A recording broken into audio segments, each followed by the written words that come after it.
All right, thanks for visiting the website, swingfactory.com. I'm going to get us started with some very simple drills. So I want you to get a club. Doesn't really matter which club right now. A short iron would be fine, pitching wedge, 9 iron, 8 iron, 7 iron. And what we're going to do is we're going to stand with our feet very narrow to start with, just maybe a little bit less than shoulder width apart. I want you to stand straight up and down. If you're right-handed, you can put your left hand on the bottom of the club as you hold the club straight up and down like this. Right hand on top. If you're left-handed, obviously do everything backwards from what I'm telling you. We're going to turn our left foot open just a little bit. That's going to make it easy for us to rotate through and face the target. For a right-handed golfer, my target is to my left. So I'm going to turn to my left, just like this. And the secret to this drill is to feel like you're coming up with your right knee onto the tiptoe of your right foot.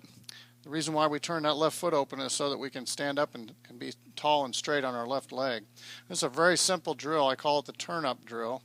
And I have another drill that's similar. It's the exact same thing, except for I want you to make it a little bit more brisk. So what we're going to do is we're going to pretend like we have cymbals on the inside of our knees. We're going to slam the right cymbal into the left cymbal. And that's going to make it a little bit more brisk or quick motion.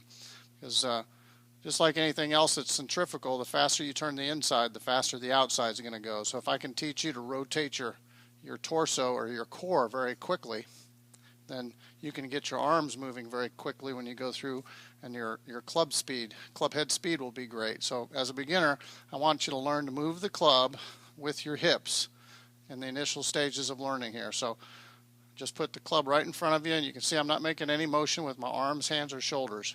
I just want to rotate through and slam the right cymbal into the left cymbal as I turn to the left. Now if you look at me from this view here, you can see I am standing straight up and down.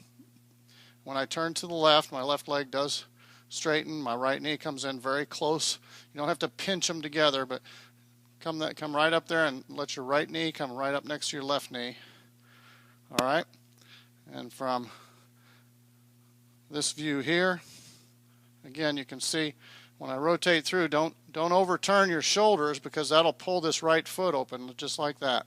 So if you're doing too much with your shoulders, and I see that quite a bit, a lot of people will try to get their right shoulder up here to get their knee to move.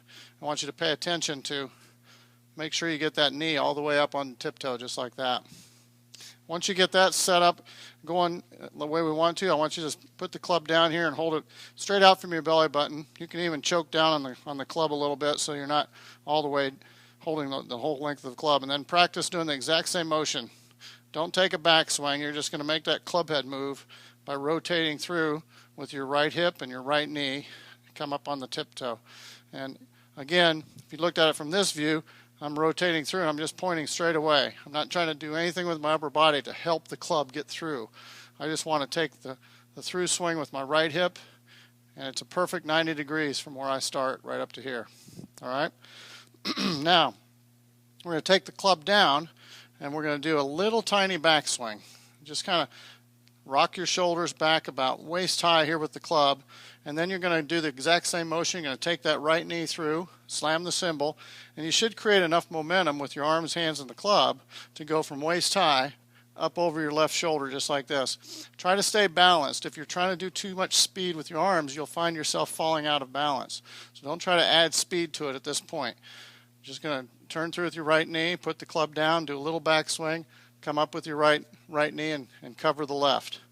All right, now once you get that, you feel like you're in balance, we can start adding a little bit of speed. So we're going to go back here and then slam the cymbal, let the arms and the club just swing through.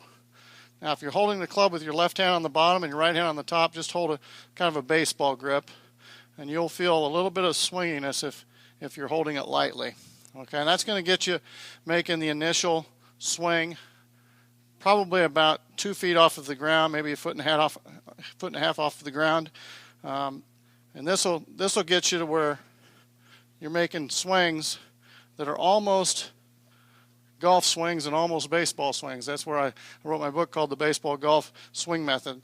Baseball would obviously be up here, and then golf is tilted a little bit more towards the ground. So what we're doing is I'm trying to teach you the initial movements that will help you get that club going back and forth. All right, so now we're going to tilt forward just a little bit, and you're going to be facing the ground, and you can come back up on the top of the grip, and then you can start doing your backswing from right here down at the ground. Tilt it a little bit. We're going to go back and then touch the right knee to the left. If you do this, this will get you going with your first swings and practice swing. Try not to hit a lot of golf balls yet. And I think you need to go through my other drills for beginners and make sure you're moving the club back and forth correctly, using the correct core muscles. Not so much work with the arms and hands. That's what I see too many beginners. They don't do much with their body. They get their arms and hands pumping at the ball quite a bit. I want you to stay away from that. Learn how to move the club with your core muscles, your hips and your legs moving correctly, and then allow that to carry over to help you swing efficiently with your arms, hands, and shoulders so that they're not doing too much. All right?